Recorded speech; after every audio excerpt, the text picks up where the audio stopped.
sendiri. BAB 2 hari, dengkul otek rasanya. Kalau saya duduk aja begini sopan deh. Kurang. Di atas itu. Di atas ada masuk. Sudah ini BAB 2 hari bersama.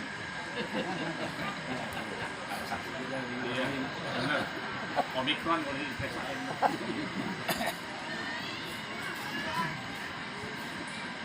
Assalamualaikum warahmatullahi wabarakatuh. Waalaikumsalam warahmatullahi wabarakatuh.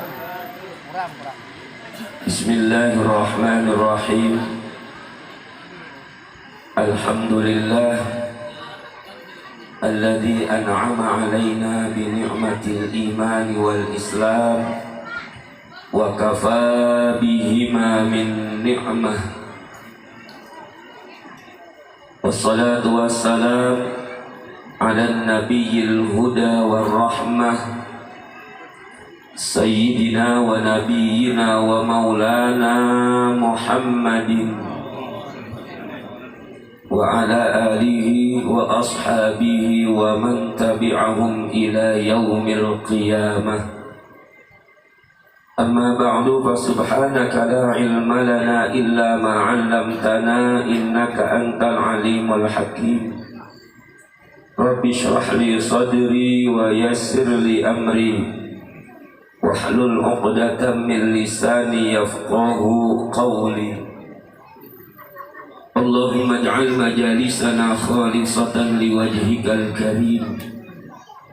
Allahumma ij'alha fi mizani hasanatina yawma nalqa yawma la tamliku nafsun li nafsin syai'an wal amru yawma idzin lillah yawma la yanfa'u malu wa la banun illa man atallaha biqalbin salim. Sadaqallahul azim. Teknisi sound sistemnya ada nggak? Bang, mic yang saya pegang gede dikit, suara saya lagi habis. Saya doain tukang sound system masuk surga bareng sama sound-sound yang tadi.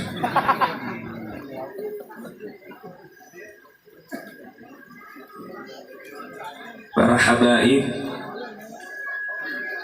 para muallimin, asatidzah, ustadzah, bapak-bapak, ibu-ibu, hadirin wal hadirat, dan seluruh kawan-kawan yang hadir pada malam hari ini, yang seluruhnya saya hormati, dan mudah-mudahan seluruhnya pula dimuliakan oleh Allah Subhanahu wa ta'ala. Bil khusus Habibana al-Mahbub Al-Habib Fahmi, Habib Yusuf Al-Faqih, guru kita tercinta Kiai Haji Afifi, Kiai Matsani, Bapak RW kita Ustadz Sahil, beserta seluruh staf dan para RT, Bapak Sekel Kelurahan Pondok Bambu, yang mohon maaf namanya saya belum kenal Pak. Insya Allah tanpa mengurangi rasa hormat saya kepada Bapak, tanpa sebut nama, mudah-mudahan Bapak sehat walafiat. Kiai Haji Muhammad Hashim, guru kita, Ustadz Ahmad Niham, Ustadz Husin, para ajengan, para asatidzah seluruhnya yang mohon maaf kalau tidak semuanya saya sebut. Saya bukan mau membohong, 2 hari terserang berak-berak. Dan kalau BAB ada yang nanya lagi, BAB apaan? Hidangan belum keluar kan ya? Jadi ngomong berak-berak nggak apa-apa. Lemes buat rasanya.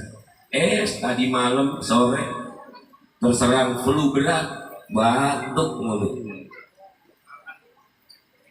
sampai segini sekarang. Tadi saya udah bilang tuh waktu di WA, ya saya agak datang agak enak sama Ustadz Fauzi.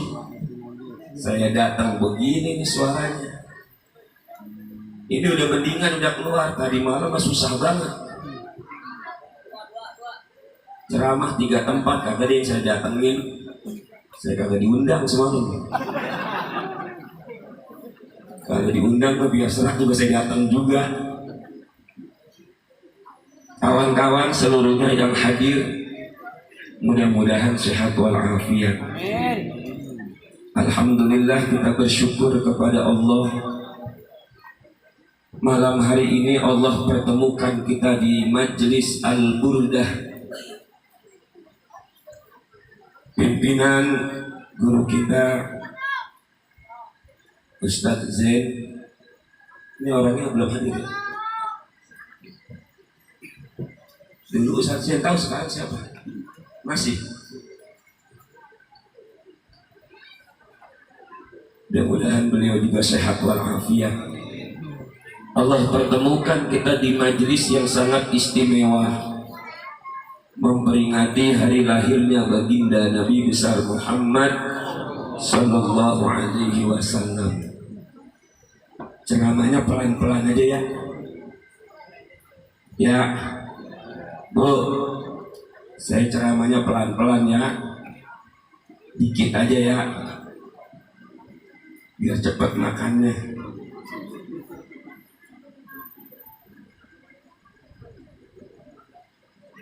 Ada sebuah lagu syair yang lagi sangat fenomenal, digandrungi sama anak-anak muda milenial. Syair ini mendunia, menggambarkan tentang keistimewaan baginda Nabi kita Muhammad Sallallahu Alaihi Wasallam.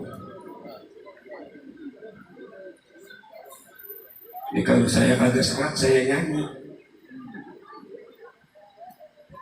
Saya kalau kagak serak, kalau nyanyi kata anak saya suaranya enak. Tapi lebih enak lagi ayah kalau diam aja jangan nyanyi.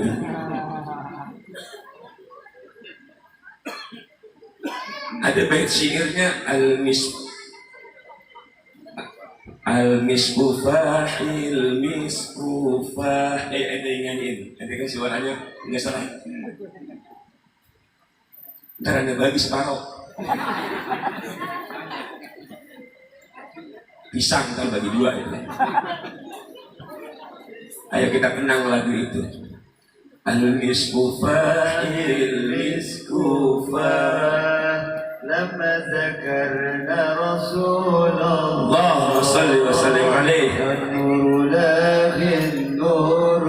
لا yuk mama ayo ikutin حضرنا بزهرا diulang sekali lagi المسكوفة للمسكوفة لما ذكرنا رسول الله والنور لا النور لا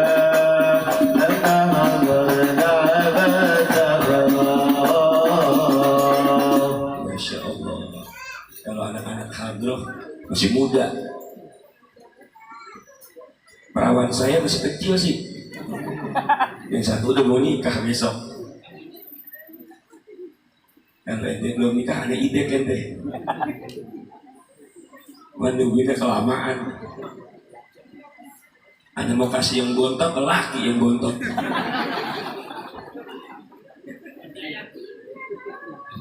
Al-miskufah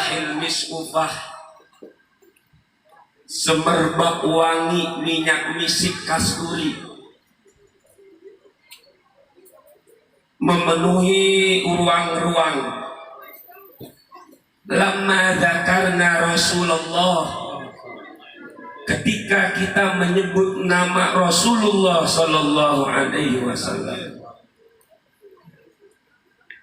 Wan nurulah nurulah, cahaya berkilauan menerangi ruangan. Tatkala hadir ayah dari Fatimahuz Zahra. Kan ini bukan karangan biasa ini, bukan ngarang asal goblek. Ini lagu-lagu yang dikarang oleh orang-orang yang punya kemampuan membuat syair-syair ilmiah, ada dasarnya mereka.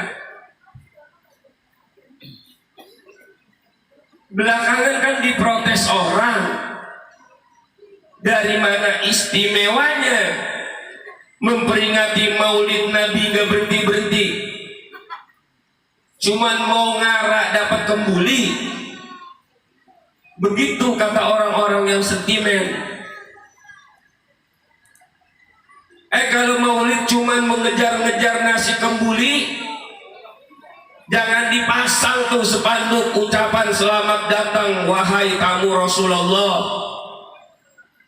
Ganti aja tulisannya, selamat datang para pemburu nasi kembuli.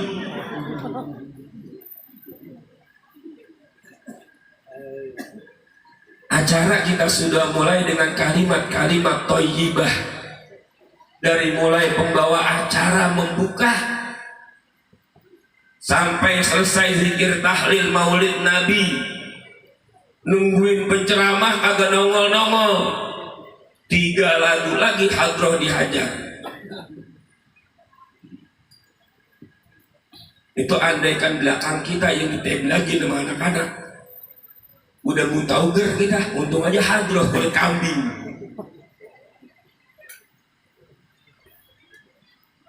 Tapi kan hadroh yang dibawa untuk membaca sholawat kepada Rasulullah nanti akan kumpul sama orang-orangnya. Ngarang lagi aja nih Ustaz.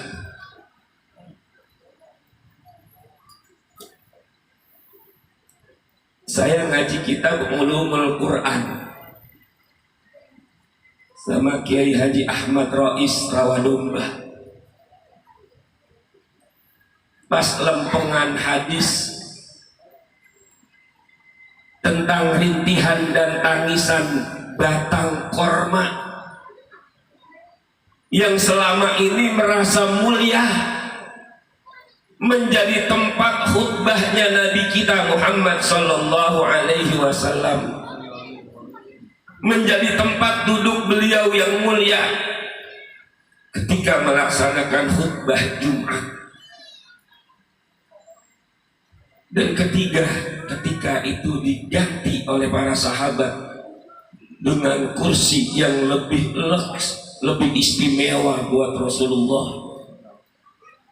Di Jumat hari itu ada tangisan yang setelah ditelusuri ternyata kata Rasulullah, itulah tangisan batang kurma yang selama ini merasa mulia, kemudian dia diabaikan begitu saja karena sudah ada bangku penggantinya, dan dia takut tidak bersama-sama Nabi nanti ketika di surga. Kata Kiai Rais, ini bukan hadis dhaif, apalagi hadis maudhu. Kalau tadi di MUI Duren Sawit kita lagi bahas miara ayam jago putih itu punya manfaat buat sohibul bait. 1, anti santet. Yang kedua, dan itu ada hadisnya. Kita bahsul masail sama Kiai Sanusi. Dari sekian hadis yang dimunculin, ternyata ada dhaif, ada maudhu. Sampai kajiannya, kalau hadis dhaifnya ada beberapa yang saling mendukung, maka kualitasnya, derajatnya naik menjadi hasan li ghairihi. Hasan li ghairihi berarti hadis dhaif yang ada beberapa macam saling menopang. Itu aja tuh yang katanya dalilnya dhaif. Para ulama masih ada yang mengamalkannya karena ada sumbernya, walaupun mereka lebih banyak bahwa ayam ini manfaatnya 1 buat keindahan, Yang kedua, kita nikmati kukuruyuknya. Sebelum orang-orang tuan rumahnya bangun subuh, nih ayam udah berisik tarhim. Tarhimnya dengan suara lantangnya dia, bukan tarhim kayak aki-aki di musola kita. Di musola pinggiran kampung saya kan kalau subuh kedengeran tuh as-sholah, as-sholah gitu. As-sholatu khairun minan naum. Udah ngericik aja. Yang bangunin subuh begitu, as-sholah, as-sholah. Udah suara sembiar serak aki-aki lagi. Itu kedengeran nganten baru dikontrakan samping musola, ngasohlah, ngasohlah, gitu kedengeran dia.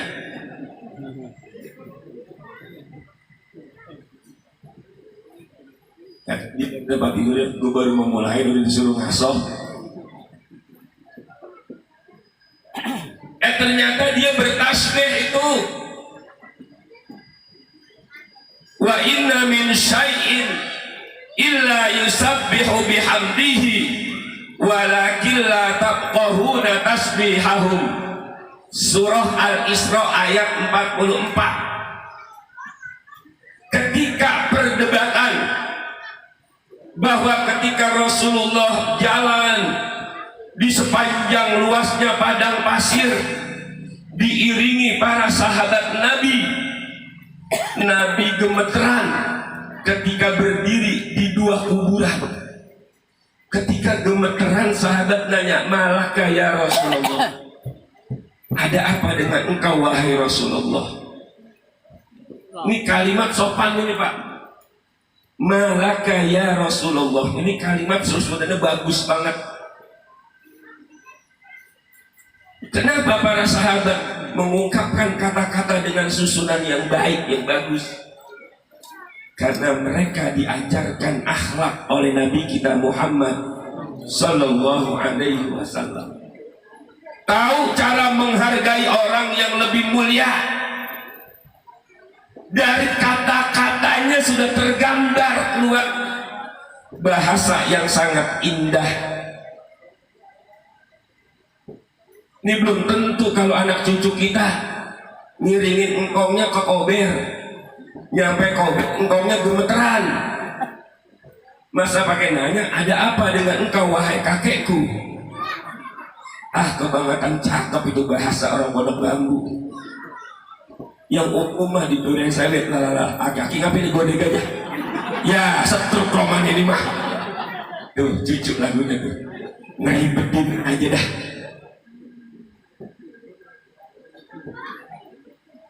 Kenapa anak-anak sekarang sudah enggak terlalu menjalankan akhlak-akhlak kepada orang tua? Karena nyaris di majlis-majlis taklim, kecuali ada beberapa majlis saja di kampung-kampung kita yang masih mengajarkan irsyadul anam, perukunan Melayu,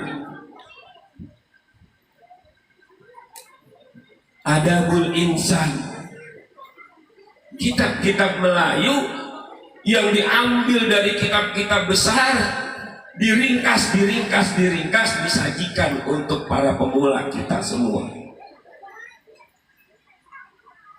Maka dulu kalau cucu datang ke rumah engkong lebaran, cium tangannya bolak-balik dicium. Namanya cium tangan, tangan engkong dicium. Sekarang banyak orang cium tangan, tangan Habib dikecup.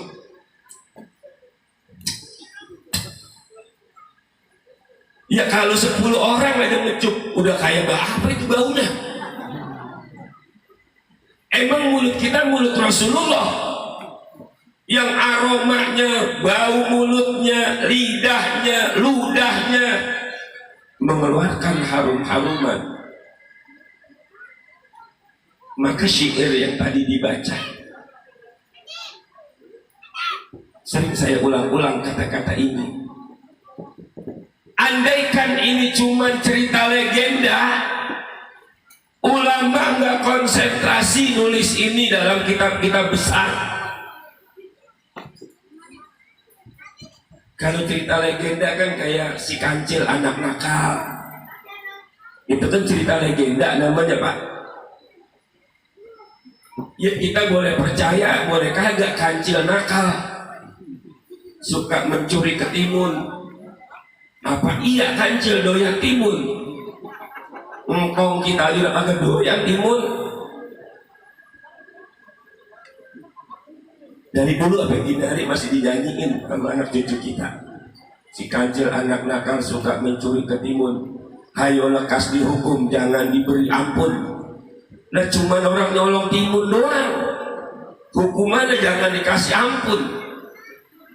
Kalau korupsi itu kali kagak dikasih ampun, wajar. Yang korupsi aja dikasih amnesti, ringanin lagi, ringanin lagi, ringanin lagi. 15 tahun, juga 2 tahun. Yang 2 tahun kadang-kadang kagak jelas, hilang orangnya di penjara. Karena polisinya pada ngebelain temen-temennya. Makanya polisi rada-rada sandet medek. Kalau kira di rumah orang kaya pada ditungguin, mobilnya parkir di depan rumah orang kaya, pada ronda. Giliran di rumah orang miskin, ansip aja ogah nengok ansip. Polisi India, di film-film India dulu begitu. Kalau polisi Indonesia mah agak. Ini saya lagi cerita polisi India satu gledek. Kalau mau orang kaya berpihak banget romannya. Dan anak kita percaya itu kalau kancil anak nakal, suka curi ketimun. Kita percaya kagak dapat pahala. Kita nggak percaya kagak dosa. Orang ini cerita legenda. Tapi ketika bau mulut Rasulullah yang mengeluarkan harum-haruman, majlis yang di dalamnya disebut nama Rasulullah akan keluar harum-haruman. Bukan hanya Ustadz Pondok Bambu yang baca, Al-Allamah Sayyid Abi Bakar bin Muhammad Syato tulis narasi ini sebagai muqaddimah kitab I'anatut Talibin. Nah ini kan kalau di Jawa Pak, kitab ini syarat santri lulus dari pondok pesantren udah harus talaki kitab ini sama kiainya. Kalau baca i'anah lancar syarat Fathul Mu'in, maka dianggap lulus sudah santri. Sebagian di Jawa masih begini, tapi kalau di Jakarta nggak bisa, karena orang Jakarta mungkin itu maunya pakai jenjang. Anak lulus SMP, TK negeri 2 tahun, SD negeri 6 tahun, SMP negeri 3 tahun, masuk SMA negeri kagak dapat. Kata emaknya, udah lu tau daripada kagak sekolah, kena masuk ke madrasah aja. Ke madrasah, ke madrasah sono. Madrasahnya mana mak? Yang rada-rada murahan Aziada tong. Kepala sekolahnya gue kenal rada baik dia mah itu. Kagak bayaran 6 bulan aja bocah nggak dibertiin. Jangan 6 bulan. Saya baru manggil tuh ada 30 lembar saya tanda tanganin. Panggilan orang tua untuk konfirmasi keuangan anak-anaknya. Yang paling kecil 5 juta, yang gede 26.750.000. Bocahnya masih makan di Aziada sehari 3 kali. Makannya kita nggak beda-bedain sama yang bayarannya lancar. Ada yang cilem 6 bulan, ada yang 12 bulan, ada yang 24 bulan kagak bayar cicilan. Jangan coba-coba kita kredit motor 24 bulan kagak nyicil. Bukan hanya leasing yang datang, Satpol PP dobrak rumah kita. Akhirnya ke madrasah, ada ke Aziadah. Masuk kelas 1 aliyah. Kita tes baca Quran Iqra 4. Yang satu udah lulus kata Iqra 6. Tes baca Yasin. Coba baca Yasin. Kita ngacak aja ke bed. Yasin kan tiap malam Jumat jadi gadoan orang kampung kita. Karena emang emak bapaknya genderuwo, takut sama Yasin. Kagak bisa bocahnya suruh baca Yasin. Wa doroba lana masalan wa nasiyah khalqan ko masa enggak takok la man yuhyil izama wa hiya ramimun. Waktu ini kalau bocah 80 gue gampar ini, saking aja bocah jauh. Saya panggil orang tuanya. Ini nggak bisa kita terima di aliyah, karena aliyah nanti kurikulumnya sudah menggunakan kitab-kitab salafiyah. Fikihnya kifayatul akhyar, kitab gundul kayak ustadznya. Nahwunya Alfiyah Ibnu Malik. Nanti belajar balaghah, nanti ada mantiq, nanti ada ulumul Quran, nanti ada tarikhut tasyri'. Semuanya menggunakan standar kitab salafiyah. Sementara baca wa daraba lana masalan wa nasiya khalqan masih dieja atu-atu. Saya takut anak ibu stres. Kalau mau sekolah di sini, saya terima di sanawiyah kelas 1. Tapi sanawiyah kelas 1 kitab fikihnya Fathul Qori. Coba baca ini. Wah, nggak bisa Ustaz. Oke, diterima di kelas 6 MI. Kitab fikihnya Matan Takrib, yang ada harokatnya, ada artinya. Nggak bisa Pak Ustaz, anak saya belum sampai ke situ ngajinya. Ya udah, saya terima di kelas 3 MI Iqra 4. Kata banyak Tom, kita cari sekolah lain, emang sekolah Aziada doang. Lah kan kalau setiap yang dites cari sekolah lain, yang dites cari sekolah lain, emang yang kita tes 30 orang, 30-30-nya begini. Ujung-ujungnya saya sudah dapat murid. Yaudah dah, jangan kemana-mana, gue terima di sini. Kita menggunakan prinsip toko Cina, asal pembeli udah nyampe di data rasa, jangan nyebrang ke toko lain udah. Udah di sini lu mau apa? Ente turid, Anda maujud. Ini Pak ibarat bengkel mobil namanya ketok magic.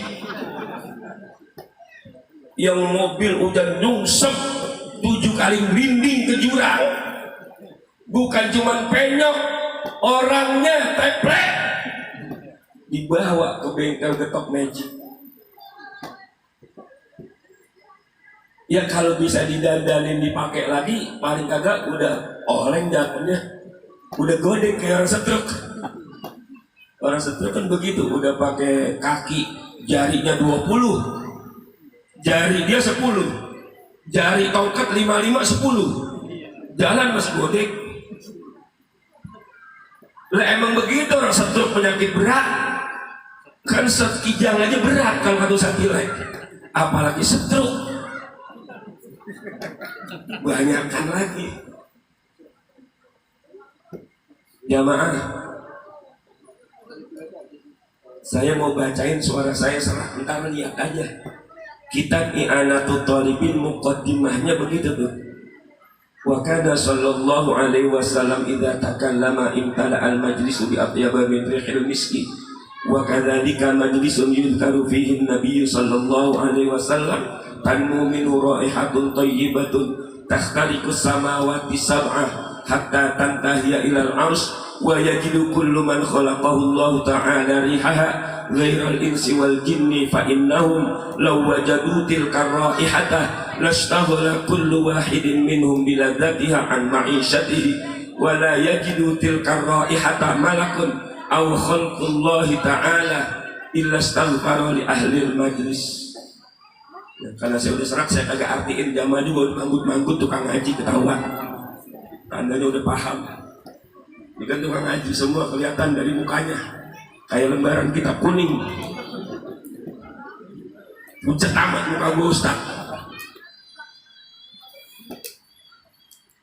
Maka muncullah qasidah itu dari riwayat-riwayat sahih, dinarasikan lagi oleh para ulama menjadi penjelasan yang danta, dinyanyikan lagi oleh para pujangga supaya audiens jamaah cepat pahamnya. Maka ketika dibaca nama Rasulullah yang para malaikat diutus oleh Allah untuk hadir di majlis itu memohonkan ampunan kepada Allah, maka dulu orang kalau lagi maulid, lagi baca qasidah, apalagi lagi asroqal marhabanan, enggak ada yang pakai ngoceh masing-masing, semuanya konsentrasi mendengarkan itu. Belakangan maulid cuman formalitas doang. Saya pernah maulid di kampung jauh banget di sana. Maulidnya nggak pakai begini, nggak pakai lesehan, pakai bangku. Itu peserta yang ada jamaah semuanya ngerokok. Bus, bus, bus. Saya bilang sama panitia, lu punya stanggi yang begitu lagi nggak? Kenapa? Saingin loh asapnya dia. Lu bakar yang banyakan dulu. Pas bus, pas bus. Pas lihat penceramahnya, palanya pelontos begini, makin kagak semangat jamaahnya. Karena beda sama yang di spanduk. Yang di spanduk diedit sama panitia. Kagak pede dia majang foto saya begini, maka diedit, palanya diganti pakai pala Habib siapa tahu, yang pakai sorban, pakai udeng. Lah kan jadi keren. Tim hadroh udah 2 pasukan jemput di depan. Pas kita permisi jalanan di bendungan, ini maulid undangan Ustaz kami. Oh iya Ustaz, silakan Ustaz.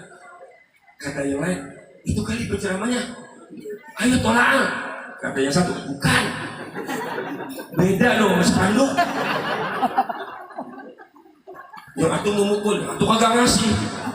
Bodo amat, lu pukul kayak kagak kek. Saya jalan aja udah. Nyampe di depan panggung, panitia kayak Ustaz Fauzi sibuk. Nah ini hadroh pada kemana? 2 tim kita bayar kagak dia ngumpulin. Datang dia Ustaz ngomelin. Ono kiainya yang mana tadi pakai mobil putih. Lah kok beda Ustaz yang di situ? Iya itu mau gue edit. Dia lari buru-buru dari sana. Tolak badru itu di bangku. Dengerin tolak al-badru, nenek-nenek pakai komen. Lah yang mana kiainya? Itu yang barusan datang. Aku botak. Dalam hati gue, lemes banget lagunya. Untung di kampungan dia. Di rawa domba gua remos mulutnya. Maka ketika Rasulullah ke kuburan menggigil tubuhnya, dirangkul sama sahabat, ada apa dengan wahai Rasulullah? Ente mendengar enggak apa yang aku dengar? Tidak ya Rasulullah. Fabimadzaka ya Nabi Allah? Emang ada apa itu Nabi Allah? Hadani rajulani yu'adzabani fi kuburihima adaban syadidan fi dzambin hayyinin. Ketahuilah wahai para sahabatku, sesungguhnya 2 penghuni kuburan ini sedang disiksa oleh Allah dengan siksaan yang teramat pedih lantaran dosa yang selama ini dianggap ringan sama dia. Fabimadzaka ya Nabi Allah? Dosa apa itu wahai Nabi Allah? Kok dosanya ringan, siksaannya berat? Karena ahaduhuma la yatanazzahu minal baul. Yang satu ini kalau kencing kagak istinja, kalau kencing kagak cebok, mensletingin aja dia, mentang-mentang lelaki. Ini hati-hati nih tukang kencing di jalanan. Coba kalau ngaji sama guru kita GAPP diajarin, jangan kencing di tempat air tergenang, jangan kencing di lubang-lubang yang ada di bumi, jangan kencing di tempat pohon-pohon berbuah. Zaman belum ada becak kayu ke tol Kalimalang, yang sering saya temuin supir mikrolet yang begini, asal udah kebelet minggir mobilnya, dia ngempet di pohonan, dia buka seletingnya, kencing, ser. Setelah itu dia kancingin lagi. Kagak pakai mikirin istinja, padahal istinja gampang banget. Kagak ada air pakai batu jadi. Kagak ada batu pakai yang sejenis, yang penting bisa menarik najis. Pakai tisu juga bisa, pakai tisu. Ngapir aja bisa pakai tisu, apalagi cuma makalin ujung mie.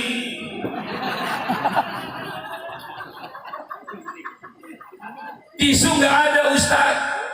Koran boleh pakai koran. Koran kagak ada, topo dapur lu pakai, peperin tuh punya lu. Habis kencing kelojotan lu, setel kipas angin biar adem. Ini kita diajarin dari kecil begini sama guru ngaji kita Babul Minah. Kalau kencing jongkok dong, jangan diri. Kaki kanan lu tepakin ke depan, kaki kiri lu tunjang buat pantat lu pakai tumit. Saya pikir ajaran begini cuma bisa guru. Nggak taunya ada dasar riwayatnya. Dan menurut penelitian, kencing model begini itu lebih selamat 90% untuk terkena penyakit prostat, apalagi ambeien. Asal kencingnya dibiasain begitu, kaki kiri tumitnya buat ganjal pantat, kaki kanan ditepakin yang lurus. Kalau si otong mencong, pegangin ke depan biar lempeng, karena kalau mencong tak kena paha ente. Makanya kalau anak-anak muda baru begini udah genit, dikatain sama cewek, ya kencing masih dipegangin aja udah mau belagu. Ya kalau gua agak pegangin lu acak-acakan lu lagi. Ini orang gara-gara kagak istinja nih. Anak kecil sekarang udah kelas 5, kelas 6 SD. Kan umurnya kurang lebih 11-12 tahun itu. Batas minimal anak balik 9 tahun. Muru auladakum bis sholat, perintahkan anak-anak kalian untuk melaksanakan ibadah sholat 5 waktu. Dulu begini nih orang tua ngajarin anak-anak, diopenin sholat 5 waktunya. Sekarang banyak yang agak sembahyang. Thailand, bukan di sini, Thailand. Makanya kalau ada qasidah, indung-indung kepala lindung, hujan di udik, di sini mendung, anak siapa? Pakai kerudung, mata melirik, kaki kesandung, gitu kan ya? Duduk goyang di kursi goyang, beduk subuh hampir siang, bangunkan emak suruh sembahyang, jadilah anak yang disayang. Ini nyanyian zaman dulu. Kalau anak membangunin emaknya sembahyang subuh disayang. Sekarang mah didupak sama emaknya.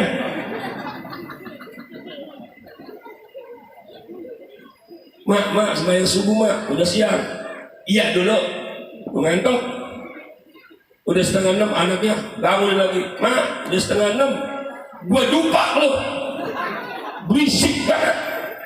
Ini kan gara-gara baba lu main kemalaman, gua jadi ngantuk. Makanya jadi baba-baba kalau main jangan malam-malam ya. Jam 10 pulang udah ke rumah.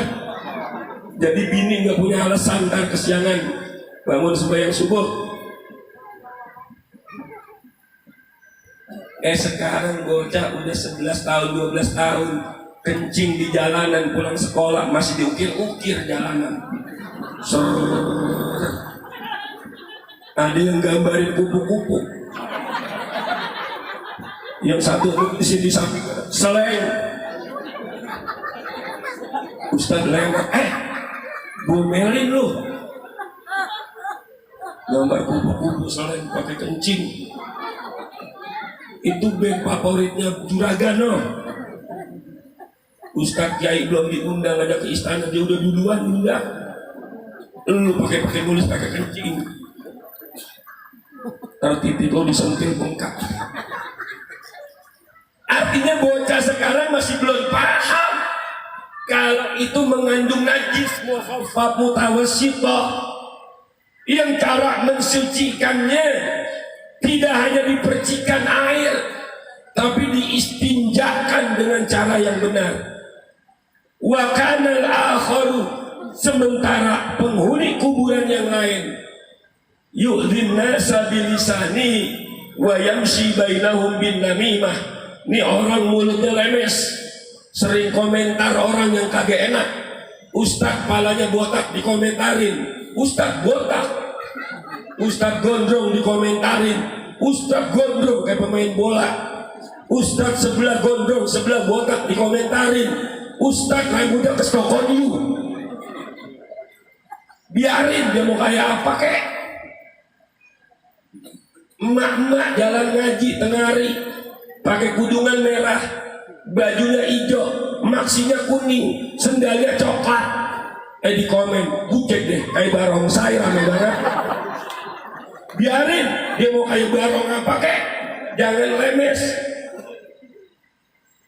Emang itu model baju zaman sekarang, warnanya nabrak-nabrak. Kalau dulu kan harus matching. Wayamshi bainahum bin namimah. Ini orang tukang ngadu domba nih. Maka tukang ngadu domba, orang yang lemes, istinja kagak beres, belum sampai hisab nanti, baru di barzah udah berurusan dia sama malaikat. Faman naja minhu fama ba'dahu aisaru. Padahal ini awal pintu gerbang akhirat. Siapa yang selamat di sini, maka proses akhirat selanjutnya insya Allah lebih ringan. Wa man lam yanju, dan siapa yang tidak sukses, tidak selamat di sini, fama ba'dahu asyaddu minhu, maka proses selanjutnya lebih susah lagi. Jamaah, oh jamaah, alhamdulillah. Ustaz apa yang begitu? Ustaz di YouTube, Ustaz Maulana no, benar katanya. Di TV Ustaz Maulana, di sini Ustaz Marzuki. Ustaz Maulana fenomenal dia. Ustaz TV, namanya Ustaz kalau udah masuk TV mahal-mahal bayarannya. Ceramah 1 jam 8 juta, 10 juta di amplopin sama jamaah mau panitia. Luar kota 15 juta, luar negeri 60 juta. Masya Allah. Ustaz Haji Marzuki, Ustaz Haji Marzuki temannya Ustaz Fauzi. Jadi kagak pakai diamplopin, diraupin aja dari laci. Yang mana yang kita mau tiru dari perjalanan baginda Rasul? Sosok manusia multi talenta, mau apa aja sama dia ada. Ente bangga jadi jenderal, Rasul kita mimpin perang setiap saat. Kita bangga menjadi orang tua yang soleh di rumah. Berapa ukuran kesolehan ente? Udah sesuai enggak dengan definisi soleh? Al-qaimu bihuquqillah wal qaimu bihuquqi ibadillah. Standar orang soleh dia terus menerus istiqomah beribadah kepada Allah, menjalankan hak-hak Allah, dan dia terus menjalin hubungan harmonis kepada saudara, keluarga, tetangga, dan masyarakat pada umumnya. Sesoleh apa kita jadi kepala rumah tangga? Nabi sudah mencaramkan dan mencontohkan itu kepada kita. Dia jalanin kesolehannya, dia contohkan kepada kita. Sering setiap pagi datang ke rumah istri, mau nanya sarapan apa pagi ini. Istrinya kagak punya makanan apa-apa. Idan ini so'imun, kalau begitu pagi ini saya puasa. Maka niat puasa sunnah boleh, walaupun sudah terbit matahari, yang penting belum istiwa, belum tergelincir matahari. Boleh niatnya pagi-pagi, jam 8, jam 9, niat puasa sunnah. Yang penting belum kena kopi 2 gelas, belum kena gemplong sama combro. Tapi kalau udah kopi 11, combro 3, lontong 3, gemplong 3, baru inget, ya Allah, ini hari Kamis ya? Ya, gue lupa belum niat puasa. Kemarin kata ceramah Ustaz Marzuki boleh niatnya jam 8. Kalau belum kena apa-apa udah nyala, maka kita sulit untuk mengukur itu. Tapi Rasulullah dijadikan tauladan buat kita. Mana yang kita mau tiru? Sunnahnya yang berat-berat banyak. Jihad fisabilillah, perang melawan orang-orang kafir yang merongrong kemuliaan agama Islam. Taruhannya kalau tidak terluka mati. Tapi para sahabat Nabi nggak pernah ada yang tawar-menawar. Setiap kali diajak perang, rata-rata mereka semua semangat untuk melaksanakan. Sampai-sampai para wanita pun ikut iri. Ya Rasulullah, ana wafidatun nisa'i ilaika. Wahai Rasulullah, saya utusan para wanita di sana. Mereka bertanya-tanya, hadzal jihadu, jihad fi sabilillah ini, katabahullahu 'alal rijal. Kenapa Allah hanya wajibkan kepada laki-laki? Kenapa tidak kepada kami para istri? Kalau dia terluka di medan perang, maka Allah berikan pahala yang besar terang benderang. Kalau dia mati di medan jihad, maka Allah akan hidupkan seketika, diberikan rezeki yang berlimpah. Wa nahnu ma'asyiran nisa naqumu ilaihim fama lana min dzalika ya Rasulullah. Sementara kami para istri tidak diwajibkan perang, kami hanya membantu suami-suami kami untuk menyiapkan perlengkapan. Apa bagian pahala besar ini buat kami ya Rasulullah? Jamaah, begitu perempuan zaman dulu iri kalau sudah bicara pahala sama laki. Lelaki disuruh jihad, dia kepengen juga perang jihad fisabilillah, pengen ngerasain mati di jalan Allah. Coba kalau sekarang ada perintah perang, kita di rumah aja, kagak kemana-mana, dijorogin kita sama bini kita, udahlah bang solo jalan perang. Orang-orang udah pada jalan memanggul senjata, belain Islam. Kata lakinya, kalau gua mati, ya udah nggak apa-apa mati. Saya juga mendingan sendiri ah. Abang yang ada cuman ada doang. Udah kagak ngojek, udah kagak ngapain. Ribet gua. Orang-orang dapat santunan gua kagak. BST udah di off. Girang banget romannya bini kalau lakinya mati duluan. Makanya kalau dulu pak laki mati itu idah, jangankan yang muda, nenek-nenek 4 bulan 10 hari, arba'ata ashhurin wa asra, dijalanin enggak kemana-mana. Sekarang janda baru 2 minggu ditinggal mati, udah selfie di BKT. Gak usah tahu, gue ketemu. ketemu Satpol PP.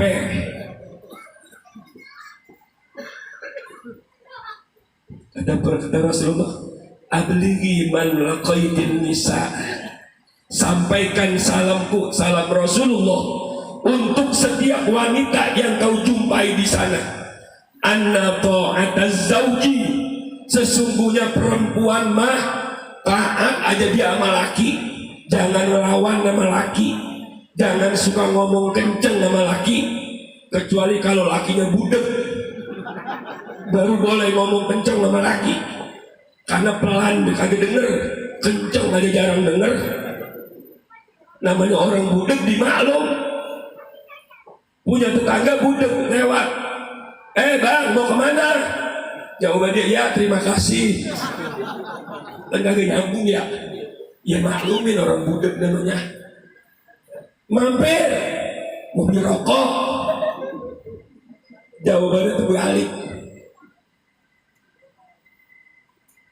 Kata Nabi, ya'dilu dzalika, taat ente sama suami dalam hal yang baik-baik, itu pahalanya udah membandingi orang mati jihad fisabilillah. Wa qalilun, tapi sayang sedikit banget kata Nabi, min kunna, dari kalian semua wahai para wanita, man yaf'alu, yang mau melakukan begini sama laki. Rata-rata pada ngelawan mulu sama lakinya. Kalau udah ngomelin laki, Masya Allah kayak ajudan ngomelin anak buahnya. Laki udah merengket di pojokan, kayak kopok kering diumbukin di pojokan dapur. Kalau dia diem karena dia tahu keberadaan perempuan, bukan karena takut, mulia itu lelaki. Bini ngomel tiap hari, laki diem aja nggak nimpalin, tapi bukan takut, karena sayang sama bininya. Paham kodrat wanita. Ini bini gua, kalau dia ngomel, gua jabanin, ntar dia darah tingginya kumat, dia meriang panas, dia puyeng, gua bawa ke rumah sakit Harum, gua jadi ngeluarin duit lagi aja. Mendingan gua setel aja dia, kayak radio rombeng 2 ban yang jarum channelnya udah kagak ada, jarum channelnya udah putus saking ketuaan. Dia ngomel, didiemin aja sama lakinya, ntar ada udah didiem. Emang perempuan begitu bang, perempuan dia ngomel sejam 2 jam, asal udah kelar plong otaknya, nggak lama juga minta duit. Bang, duit buat bekal anak-anak sekolah. Kata lakinya yang soleh, iya nih, ini buat lo, ini buat bini, buat anak-anak, ini upah ngomel, gue tambahin. Tuh, apa udah begitu kesolehan kita di rumah tangga? Yang ada mengomel aja terus lo, ngapain pakai minta duit? Gua kata lu ngomel aja kenyang kali dah. Bukan karena takut. Kalau takut sama bini namanya dayus. Bini kagak pakai jilbab, laki takut ngomelin. Bini jalan-jalan mulu kemana aja, kagak ketahuan juntrungannya, laki takut ngomelin. Dayus namanya. Tapi kalau dia diem karena dia paham kodrat kewanitaan, dia akan dapat karomah. Begitu Al-Allamah Syekh Nawawi Al-Bantani memberikan gambaran dalam kitab Uqudul Lujain, masih di bab-bab awal. Ada orang yang bininya galak banget, tapi dia kagak pernah membantah omelan bininya. Tapi setiap dia masuk ke hutan nyari kayu bakar, maka yang bawa kayu bakarnya harimau yang paling besar, raja hutan. Raja hutan harimau, jinak sama laki-laki yang tidak pernah membentak-bentak istri, kagak ngelawan. Kalau bininya ngomelin, dia diemin aja. Ini boleh bang kita tes. Besok kalau bini kita ngomel, tahanin coba 4 bulan gitu dah. Ntar kalau udah 4 bulan tes karomah, kira-kira macan jinak apa kagak ini ya. Kita ke Ragunan nggak turun ke kandang macan. Kalau dia macan diem aja, berarti karomah datang udah tuh. Karomah kesolehan laki, paham kudrat wanita. Kalau diburu barusan, gua kagak tanggung jawab. Itu kalimat-kalimat yang dinarasikan oleh Syekh Nawawi dalam kitab Uqudul Jen. Kalau kiai yang ngomong begini, saya meyakin ada senggetan dalilnya ini, gitu. Walaupun saya belum baca dalilnya. Jamaah yang mulia, saya paskan ceramah saya sampai di sini. Saya yakin banyak bapak-bapak, ibu-ibu yang kurang puas dengan ceramah saya. Nggak apa-apa, nggak puas. Saya mah jangan suruh muasin orang sebanyak begini. Bini gua tuh di rumah kagak puas-puas sama gua. Ada kurangnya. Mudah-mudahan yang belum puas bisa cari kepuasan dengan laki-laki lain. Jangan cuma nama saya. Ngajinya jangan berhenti gitu maksudnya. Entah di sono dikit, di sono dikit, di sono dikit. Insya Allah lama-lama banyak juga pendapatan kita. Al-Fatihah.